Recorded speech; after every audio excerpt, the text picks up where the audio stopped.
Welcome back to my channel. আসসালামু আলাইকুম। American এবং ব্রিটিশদের ইংরেজি ভাষায় 4টি বিষয়ের পার্থক্য আছে। Number 1 vocabulary, number 2 spelling, number 3 grammar and number 4 accent. আজকে আমি শুধু ভোকাবুলারি নিয়ে আলোচনা করব। আমার এই চ্যানেলে একদম নতুন হলে এখনই সাবস্ক্রাইব করুন, সেই সাথে লাইক, কমেন্ট এবং শেয়ার করতে ভুলবেন না। এর আগে সিচুয়েশনের উপর ভিত্তি করে শব্দের ব্যবহার ভিন্ন, সেটা নিয়ে আলোচনা করেছি। যেমন problem, trouble and issue, see, look and watch. এখন আমি পৃথিবীর ভৌগোলিক অবস্থানের উপর ভিত্তি করে শব্দের ব্যবহার ভিন্ন, সেটা নিয়ে আলোচনা করব। গার্বেজ, ট্রাশ, এটি আমেরিকান শব্দ।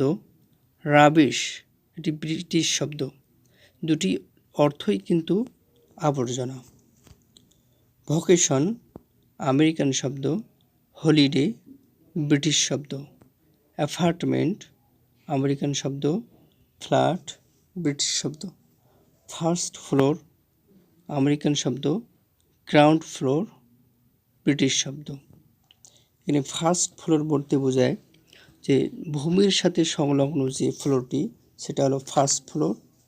গ্রাউন্ড ফ্লোর বলতেই ওটাকেই বোঝায়।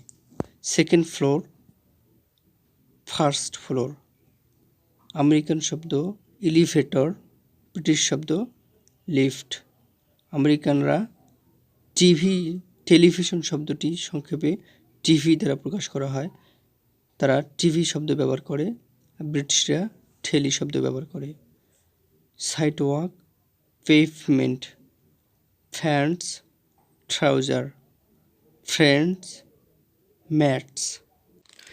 আমরা সাধারণত ব্রিটিশ শব্দগুলো বেশি ব্যবহার করি। এর কারণ হলো 1757 থেকে 1947 সাল, প্রায় 200 বছর ব্রিটিশরা এই ভারত উপমহাদেশ শাসন করছে, যার কারণে আমরা ব্রিটিশদের শব্দগুলো বেশি চর্চা করি। যেমন লিফটের ক্ষেত্রে আমরা যখন 4 তলা উঠতে চাই তখন 3 নম্বর বাটনটি চাপতে হয়। এক্ষেত্রে মাটির সাথে যেটা সংলগ্ন থাকে সেটা হলো গ্রাউন্ড ফ্লোর, যেটা দ্বিতীয় তলা বলি সেটা হলো ফার্স্ট ফ্লোর। এছাড়া আরও কয়েকটি গুরুত্বপূর্ণ শব্দ রয়েছে, তা হলো আমেরিকান শব্দ ফরেন্ট, ব্রিটিশ শব্দ to let. CV, curriculum vitae, biodata, mail, post, eraser, rubber, schedule, time table, aeroplane, candy, sweet, line, queue. আমার ভিডিওটি সম্পূর্ণ দেখার জন্য আপনাকে অসংখ্য ধন্যবাদ। Thanks for watching my video.